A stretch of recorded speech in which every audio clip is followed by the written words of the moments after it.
Hi, Mama Migraine. Woo, Mama Migraine. I hope you don't have a migraine right now. Thank you for joining. Mil Memi, Pei Nu, uh, Meta Lo Mien, I think. Alicio Chin Chacharu. Wow. Arturo Driver. Hi, good morning, everybody. It's Friday. Our lovely Jackie. Hi, Maria. Hi, our lovely Jackie. Geo0172. Lazy 26 from San Diego, thank you so much for joining us this morning. It's Friday, it's President's Day weekend, it's Valentine's Day weekend. Wow, Valentine's Day weekend. So much going on in our world, so much going on in Washington, so much going on here in California, so much going on in everybody's homes. Hi, Abby. Hi, Bridget Speaks. Hi, Maria. I'm Bridget from Los Angeles. Hi. Happy Valentine's Day. Wow, everybody, are you writing more books? I'm always thinking of writing more books. I just started a book imprint. It's called The Open Field. It's at Penguin, and I'm really excited about it. I'm excited about publishing other voices who rise above the noise, whose mission is also to make life better, to move humanity forward. So I'm doing that right now, and but I'm always thinking of another book to write. I've always got something that I'm writing on my desk.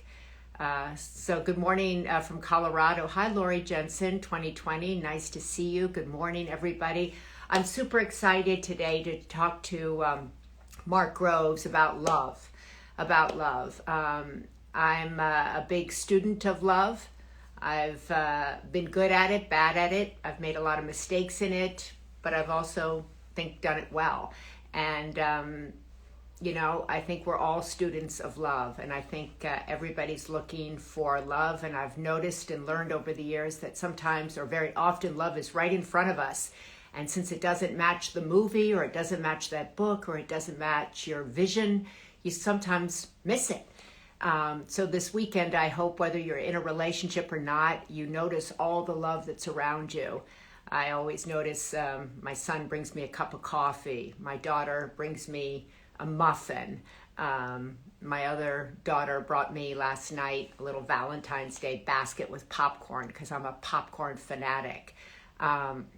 So there's so many different ways to express your love for somebody else, and not just on this weekend. But we're going to talk to Mark Groves because I really like the way he approaches relationships. I love the advice he gives, and he's really cool. And he's really I think really smart. There he is. Create the Love, Mark Groves. Actually listen to him and learn a lot from him. He's much younger than me, but he's really wise. And I thought it'd be great to talk to him. Hi, Mark. Hi, it's good to be here.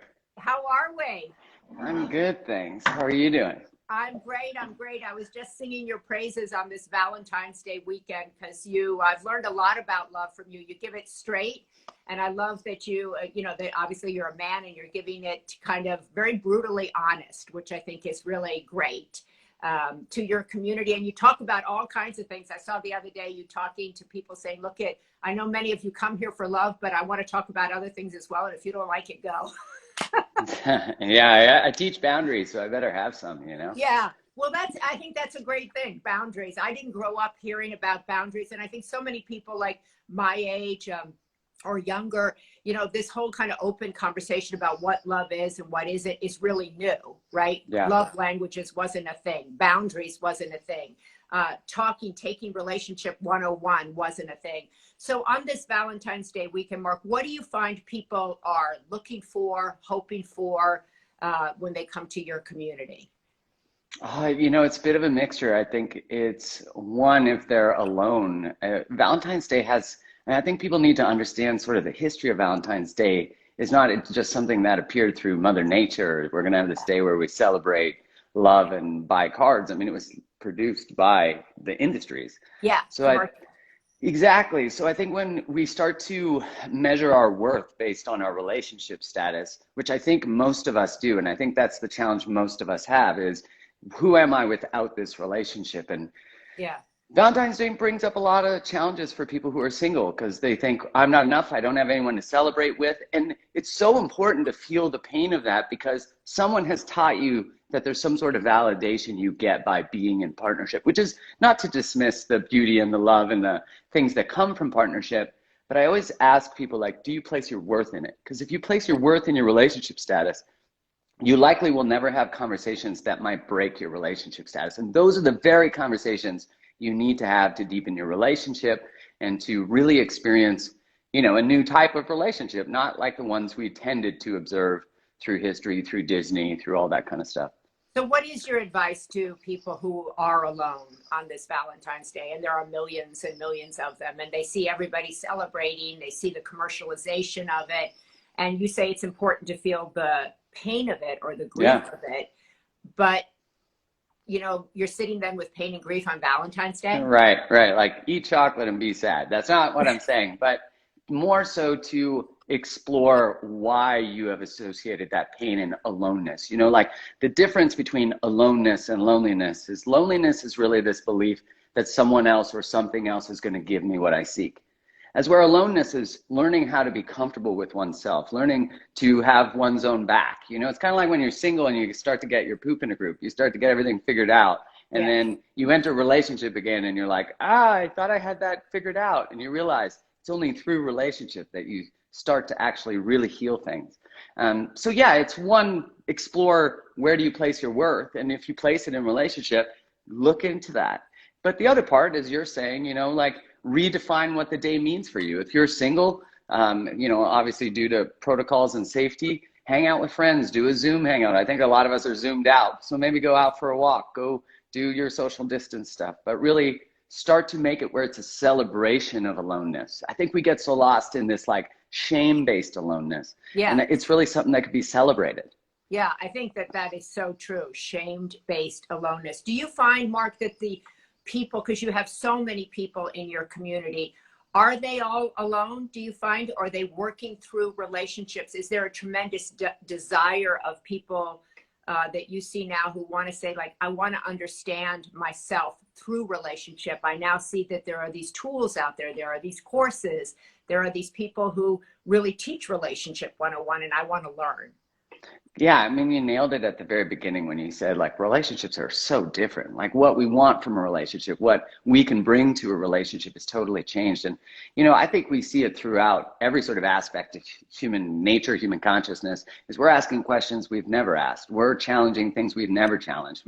And that has so much to do with the constructs of relationship, because relationships, as the marriage historian Stephanie Coontz talks about, is historically marriage really came from the need to get more in-laws. And, you know, she sort of chuckles at that. And I think that is kind of funny when you think about it from that context.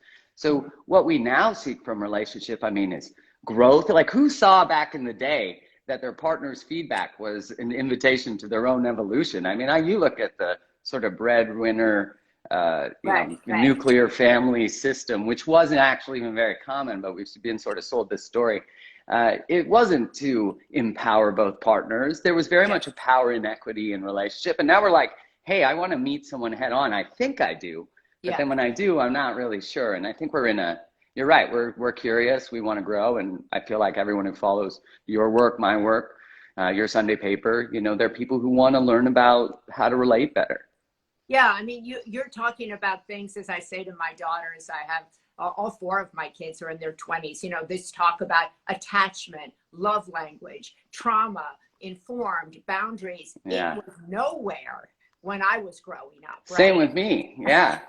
It's like, and so all of a sudden people are speaking in certain generations a completely different language than other generations. So do you find that you have to tailor your work to generations or to decades? No, I find like there's like once you get to like a certain age, there's definitely a drop off of who's sort of interested. But I don't. Really? I don't believe that. Isn't everybody always interested? Well, I think we're interested, but I mean, maybe it's the access to Instagram, desire to have those conversations. Like, I've ran a relationship workshop for a really big leadership company where most of the leaders, because of the age group, it was all above 50. And, you know, most of the leaders were men and their partners, female. And it was really interesting to observe the discomfort of, like, I did an eye gazing exercise at the very start. And it was just watching these male CEOs do eye gazing with their partner. And, you could see where they were like, who is this guy and why did we bring him in? That was kind of but it was cool. It was Yeah, really neat because if no one's having those conversations with older generations, yeah, then really, I find that there's a whole generations that are imprisoned by the rules they were taught about emotionality and yeah, connection. And so like as children, I think we often don't see our parents as the children of parents, and that yeah. really humanizes them. And, if no one ever spoke to them with like, what do you feel? What do you hide? What do you find that you most wanted to do with your life? What do you regret? What do you look forward to? I think those are questions we dodge, and if we dodge contracts. I love that that you're saying that there are so many people who are trapped in what they may have been taught in the way that they grew up. I love that exercise. So if you're an adult kid this weekend, maybe that's a really nice thing to talk to your parents about, or if you have a parent who is alone, ask them these questions that Mark is talking about, perhaps like, how do you feel? How were you loved? Did you feel loved? These kinds of really basic questions that perhaps nobody asked them before, right? Yeah, I got this cool journal it was like from a Barnes and Noble that was questions to get to know your mom and questions to get to know your dad. And Ah, there were things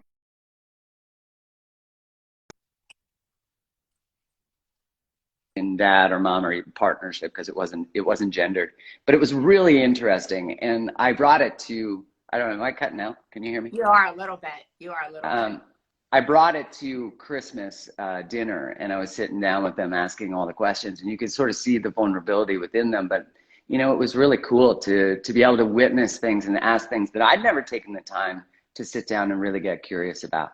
Yeah, I think that you are fade. You're Am I? dissolving. You're you're not. Your words aren't fading. Your image is fading. Here, let me but move to a but your better. words are really strong. But I think that that's such a beautiful thing. If you find yourself alone this weekend, also to think about other ways to express love, to notice love.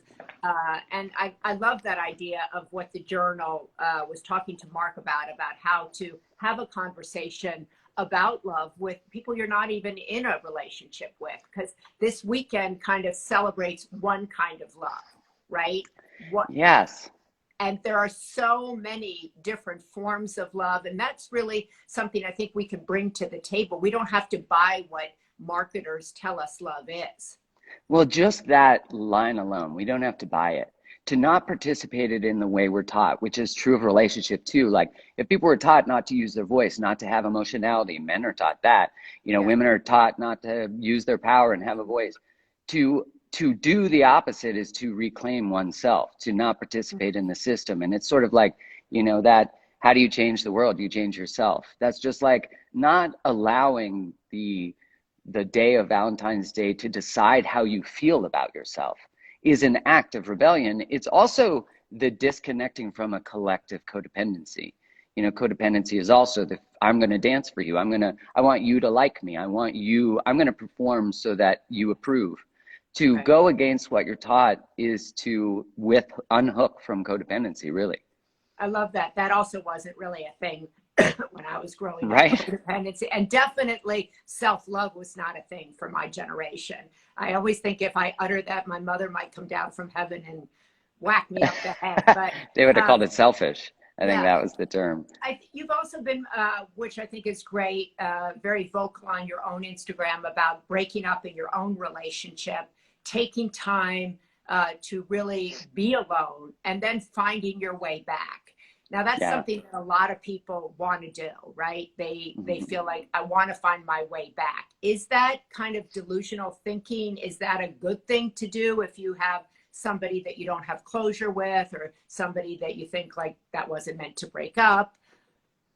Yeah, I think often if your hope isn't attached to if hope is first off attached to someone else's actions, it can't live there because you're not in charge of your own life as soon as you put hope in, like maybe they'll come back, maybe they'll change. We have to immediately take our power back from that space. And I think so many of us learn to place hope in people outside of us from our childhoods. Like, I hope my mom will show up. I hope my dad will, whatever it might be. And so in our breakup, there was very much like, the acknowledgement and the acceptance that the relationship had ended, like it had to. Like, I very much, both of us moved forward, and if you don't have closure, I think it's beautiful to desire a relationship back with someone. But I think the important caveat of language is usually we say like, hey, how do I get back together, right? That's usually, I've gotten a lot of those questions since people have Uh-huh. seen our reuniting. And I think it's the wrong question to ask. It's how do I meet them moving forward? Like if I'm in my growth path and I'm actually changing and they're changing too, it won't matter who's on the path. Do you know what I'm saying? Like if you're Not really. looking for, well, if No. you're looking for something in partnership, Yeah. and if you're doing that and you're actually living your life as if you will only accept that bar which you set yourself, then when that person shows up in front of you, you'll be so ready for them that it won't matter what their name is.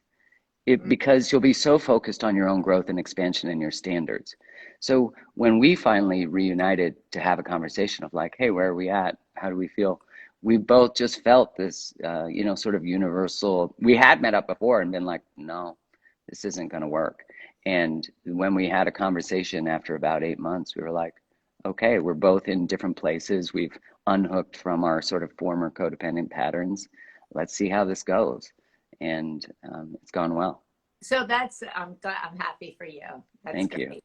So that's kind of what I think Mark is talking about, and correct me if I'm wrong. I want to mirror that back. It's really having the courage, first and foremost, to say, this isn't working, the Yes. relationship as, and I believe enough in myself that I'm going to go on my path and not placing, Yes. as you said, you're hoping that that person will then say, oh, your path is cool, let me catch up to it. But believing in yourself enough, and I think that's really kind of seems to me the basis of your work is believe in yourself enough, have your own self-worth, get your own boundaries, clean up your own house, get your own language in shape. And then if someone old, new, or whatever shows up and they're on the same path as you, that's a path of growth, a path of love, a path of acceptance and forgiveness, etc., then look at it anew, right?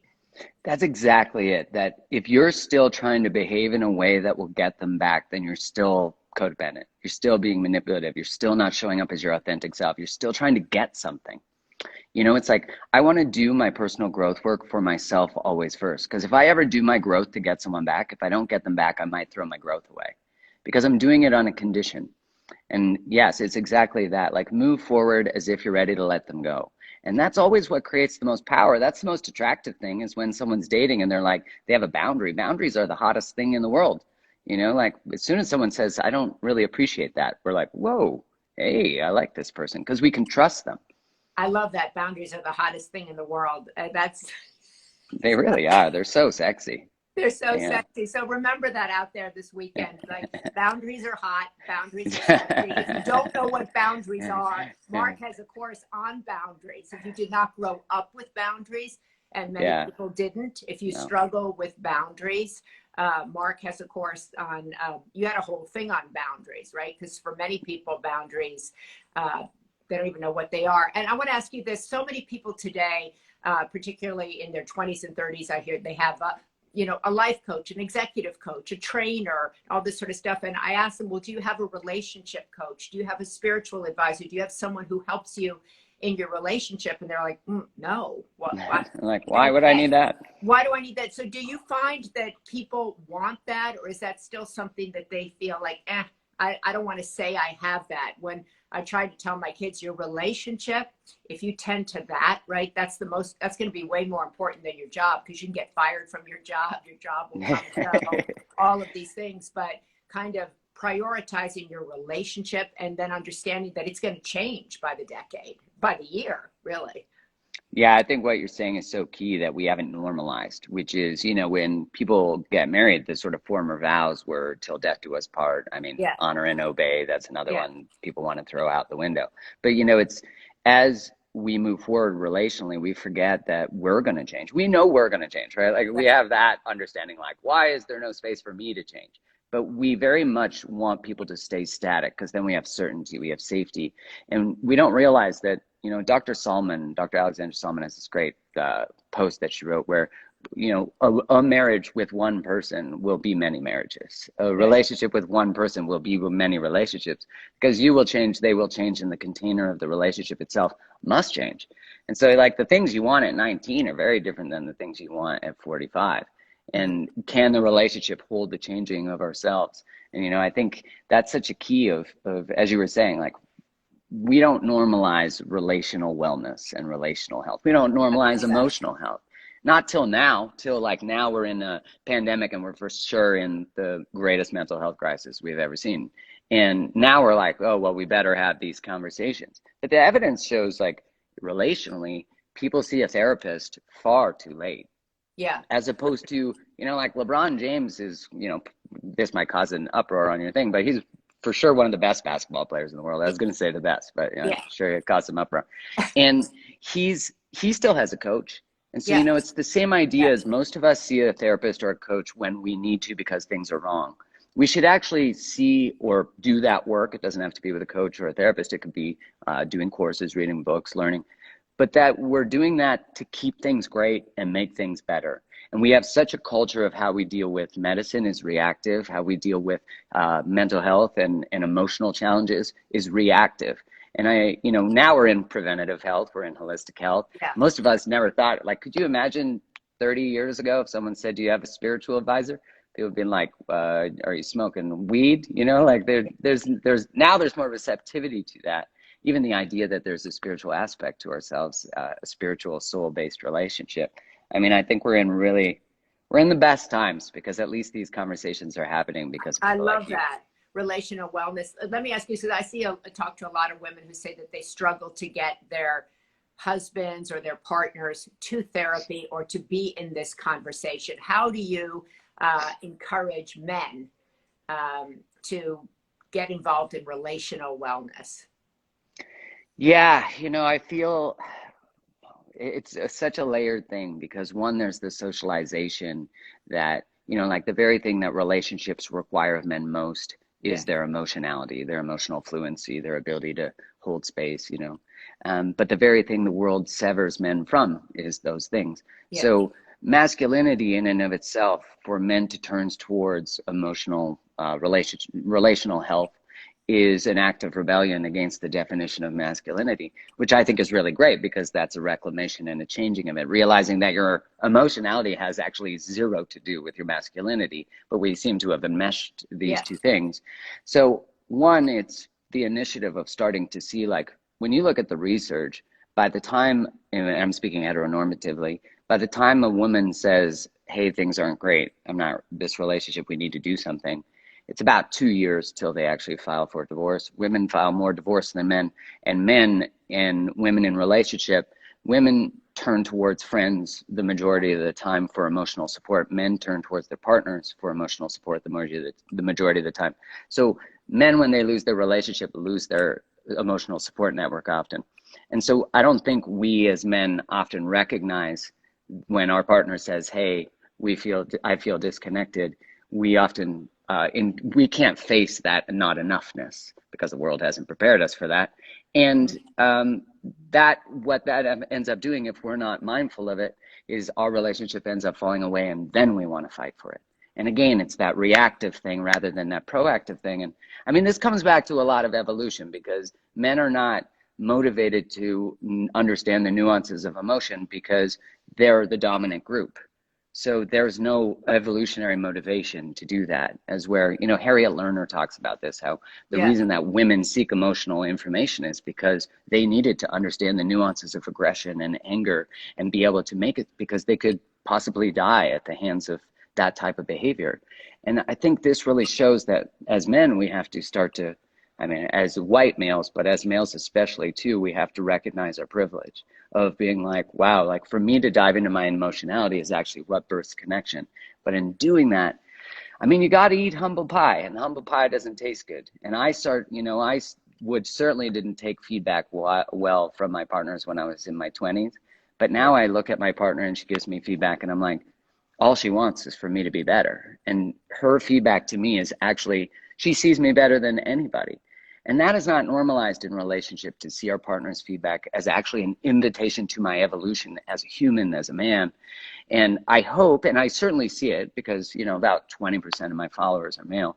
And they're super engaged and they super care. There's so much desire and passion. And I'm part of a group of 10 men, and we are having conversations like this every week. And so I've Wow. seen a big shift now. We talked earlier about the generational difference, and I think there's a huge generational difference in terms of, like, once you get sort of above 50, the amount of access there was to emotionality and vulnerability for men in those age groups. I mean, they were ultimately severed and shamed from having it. So I think there needs to be compassion for what you're asking someone to do when you're saying, read this book, go to therapy. Instead, because often we think like, well, they won't go to therapy, so end the relationship, or they don't want to. It's like, what are you afraid of finding at therapy? Why don't you want to go? Is there another modality that you'd like? Would you like to see a coach? Do you have interest in fixing this relationship? Do you want to shift things? And if they don't, I Yeah. mean, there's not a lot you can do.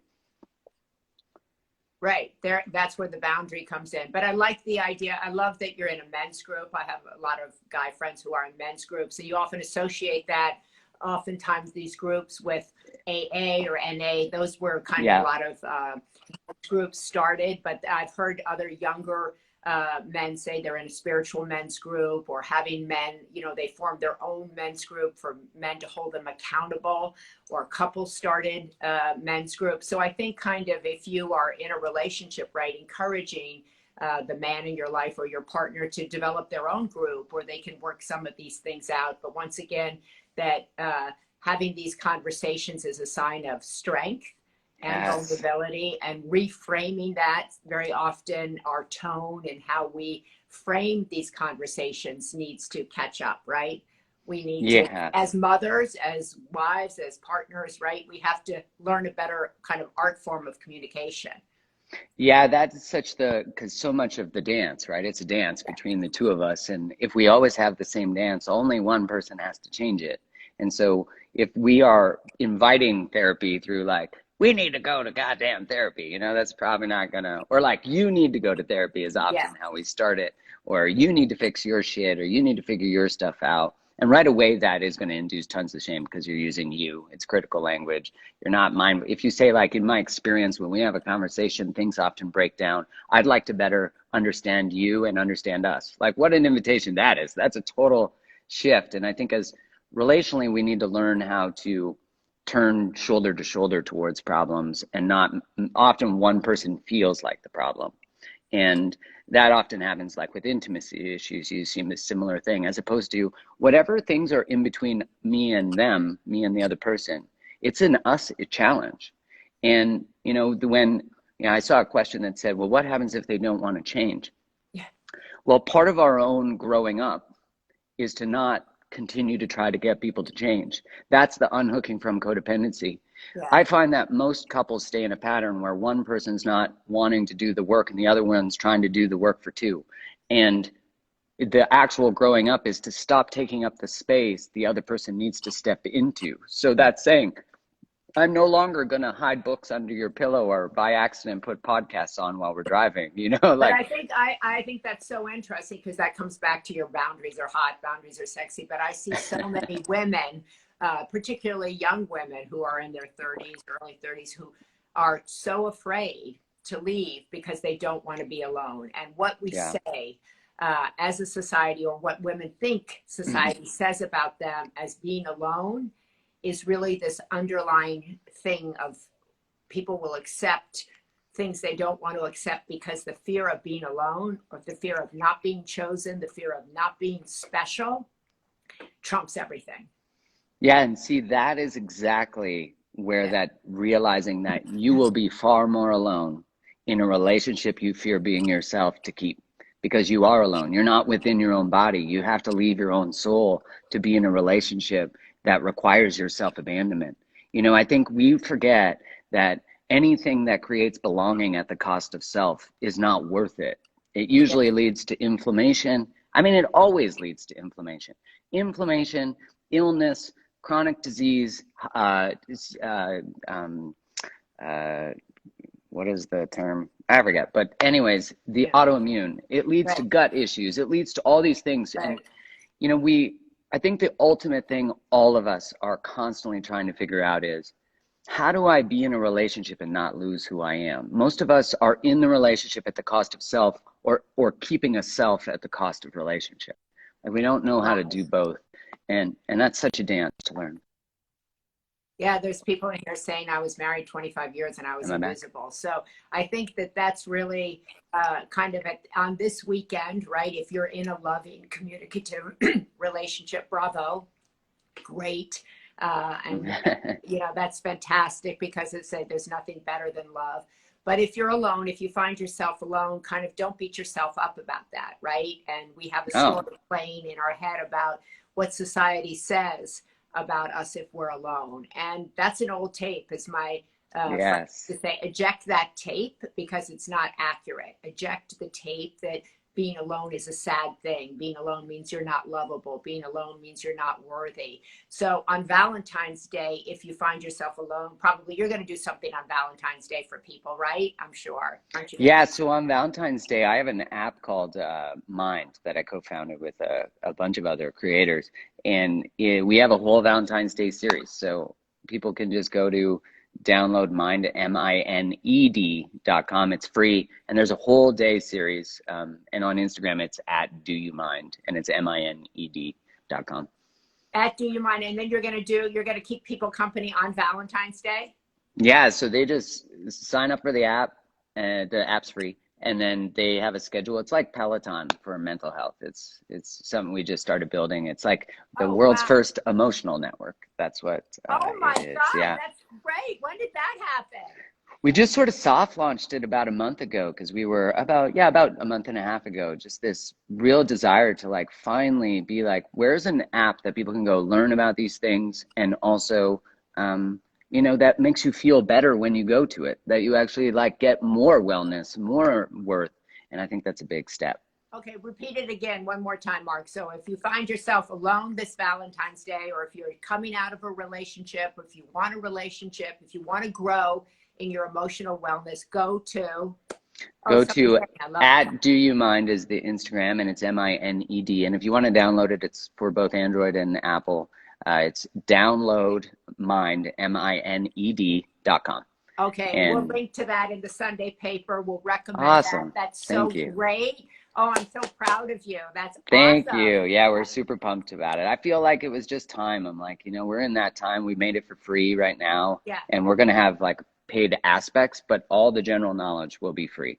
that's And so still great. is. There's tons of content on there. People can go learn about their family systems, codependency, how to bring more joy into their life. I have one on dating. I have one on recovering from breakup. I mean, there's tons of stuff.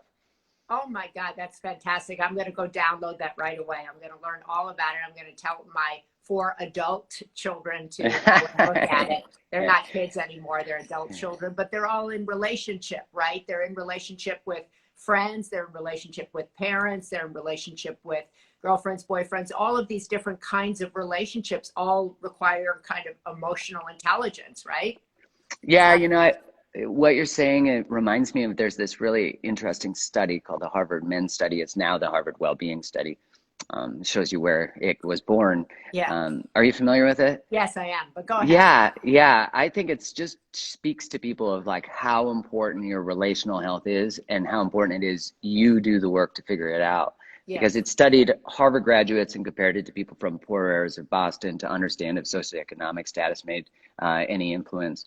And they followed them. It's the longest running study on well-being, and now includes the next generation. It includes the women too now, about time. And it showed that your greatest predictor of your health at 80 was the quality of your relationships at age 50. And that actually wasn't just romantic, it was friendship. So you didn't have to be in a romantic relationship. And somehow those it was more predictive than your cholesterol, your blood pressure. And it somehow had a protective mechanism from like pain and neurological decline, like such powerful things that we Yeah. all know that when you are in a loving, safe relationship, your body goes into rest and digest. You feel like you have people you can depend on. And I think that's more important now than ever. And the key there is that not all those relationships have to be romantic, right? So No, if you find no. yourself, as I say, this weekend feeling kind of a little blue, why don't you go over to Mark's new app? There's a lot of content there that can keep you company. But remember, the best company is yourself, because the words you use to encourage yourself forward are really critical, because the brain doesn't distinguish, right? If you wake up and say, you suck, you're alone, you're a disaster, it takes Yeah, it in, right? And if you wake right. up and say, read the Derek Walcott poem, Love After Love. There's a lot out there that can encourage you forward and help you. So, Mark, I want to thank you so much for spending Friday with us, getting us Thank you for having going, me. kicking us off into this weekend, and reminding us that the most important relationship, love, first begins with us, and then how we can put it out into the world. And congratulations on your app. We'll stay in constant communication, because I think this kind of emotional wellness is so important. No matter, if you're a political figure, it's important, right? How we 100%. model our tone and our love language. This is not just about intimate relationships. This is No. about the world we're creating and living in. So thank you for leading the way. Thank you for having me, and thank you, honestly, from my from the deepest places of just saying thanks for your support. Always, really appreciate Always. it. And I'm happy you're happy. Thank you so much, and have a beautiful weekend. You too, you too. That's Mark Rose. I think that app he's talking about is spectacular. We'll put that conversation up in the Sunday paper. This Sunday, we'll link to his new app, which sounds really great. And I want to wish all of you a happy Valentine's Day, a happy President's Day. And if you're not where you want to be on the love train, do not despair, and open your eyes, because love is all around us. And most important, love is within you. It's a God-given gift to you. You are love. Don't forget that. And don't wait for somebody to tell you that you are that. You are love. You are loved, and you will find love. Might not be the stuff of movies, but it's real. So have a great weekend, and thanks so much for joining us. Bye-bye.